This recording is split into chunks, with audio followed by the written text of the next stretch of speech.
Hello everyone, welcome back to my channel. আমার চ্যানেলের পক্ষ থেকে সকলকে স্বাগত জানিয়ে শুরু করছি আজকের রেসিপি। তো চলো শুরু করা যাক। তোমরা কেমন আছো? আশা করি ভালো আছো। তো আমি এখানে পেঁয়াজ কেটে নিয়েছি আর টমেটো কেটে নিয়েছি, পেঁয়াজ, রসুন, লঙ্কা আর আদা। এবার আমি কড়াই বসিয়ে দিয়েছি, কড়াইয়ে তেল দিয়ে দিলাম। তেলটা একটু গরম হওয়া পর্যন্ত অপেক্ষা করব। গরম হয়ে গেছে, এবার আমি যে মশলাগুলো কেটে রেখেছিলাম, পেঁয়াজ, রসুন, লঙ্কা, আদা, সেগুলোকে ব্রাউন করে ভেজে নেব। একটু ব্রাউন ব্রাউন করেই ভাজতে হবে। এবারে আমি টমেটোটা দিয়ে দেব, সেটাকেও দিয়ে ব্রাউন করে ভেজে নিতে হবে।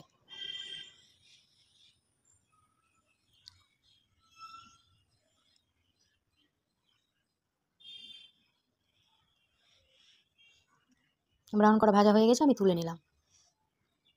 এবার আমি এটাকে ব্লেন্ড করে নেব। তো আমি কাজু, কাঠবাদাম আর চারমগজ নিয়েছি। আর আমি যে মশলাটা ভেজে রেখেছিলাম সেটা ঠান্ডা হয়ে গেছে। এবার আমি গ্রাইন্ডার জারে দিয়ে দেব, দিয়ে আমি বেটে নেব সব কিছু দিয়ে। সব কিছু আমার দেওয়া হয়ে গেছে। এবার আমি যে কাজু, কাঠবাদাম আর চারমগজ নিয়েছিলাম সেটা দিয়ে দেব, দিয়ে এবারে ব্লেন্ড করে নেব। তো চলো ব্লেন্ড করে ফিরে আসছি।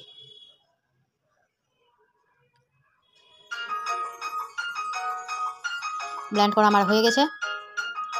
এবার আমি একটা বাটিতে জল বসিয়ে দিয়েছি, জলটা ফুটছে। গ্যাসটা অফ করে আমি সয়াবিনটা দিয়ে দেবো। 5-6 মিনিটের মতো ভিজিয়ে রাখবো। আর আলু কেটে নিয়েছি, সয়াবিনটা আমি আলু দিয়েই করব। এই যে সয়াবিনটা আমি জল গেড়ে তুলে নিয়েছি, আর একটা ডিম নিয়েছি। এবারে আমি একটা বড় পাত্রে সয়াবিনটা ঢেলে নেব। আর ডিমটা দিয়ে দিয়েছি ভেঙে। সয়াবিনের মধ্যে লবণ দেব আর হলুদ দেব, দিয়ে ভালো করে মাখিয়ে নেব।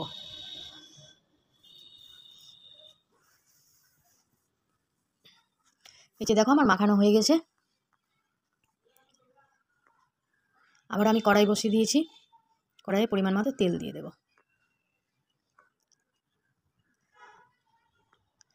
এবার আমি সয়াবিনটা ভেজে নেব, ব্রাউন করে ভেজে নেব।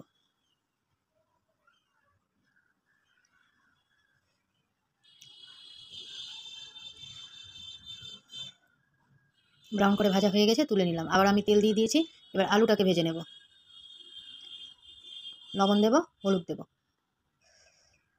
দিয়ে আলুটাকেও ব্রাউন করে করে ভেজে নিতে হবে।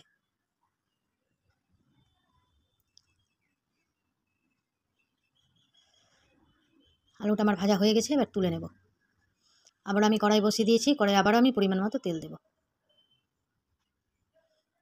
এবার আমি গরম মশলা, জয়ত্রী আর এলাচ এগুলো দিয়ে দিলাম, দিয়ে একটা তেজপাতা দিয়ে দিলাম, দিয়ে একটু নাড়িয়ে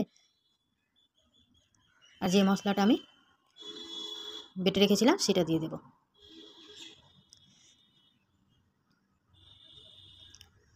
ভালোভাবে মিক্সড করে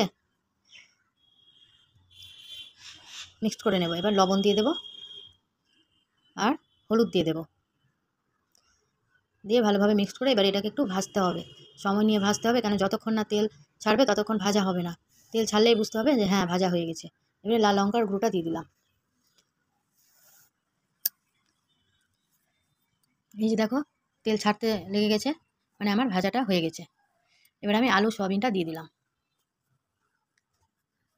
এবার ভালো করে মিক্সড করে নেব। 2-1 মিনিটের জন্য ভাজবো। ভেজে এবার আমি গরম জল করে রেখেছিলাম,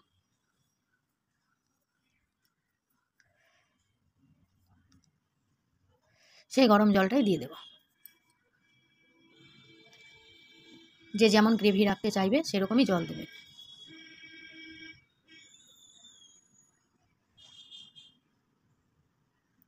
এভাবে সয়াবিন রান্না করলে খুব সুন্দর লাগে খেতে। একবার অবশ্যই তোমরা ট্রাই করে দেখো। এবারে আমি ঢাকা দিয়ে কিছুক্ষণের জন্য রেখে দেব। কিছুক্ষণ পরে ঢাকাটা আবার তুলে নেব। তুলে আমি 4টা কাঁচা লঙ্কা দিয়ে দেব আর একটু গরম মশলা দিয়ে দেব। এবারে ভালোভাবে নাড়িয়ে মিক্সড করে নেব। মিক্সড করে আবার আমি 2-1 মিনিটের জন্য ঢাকা দিয়ে রেখে দেব। রেসিপিটা ভালো লাগলে লাইক, কমেন্ট, শেয়ার করবে। পাশে থাকা বেল আইকনকে প্রেস করে দিবে। রেসিপিটা আমার হয়ে গেছে। এরপরে রেসিপিতে দেখা হবে। সবাই ভালো সুস্থ থেকো আর সবাই সবার পাশে থেকো। Tata, bye bye.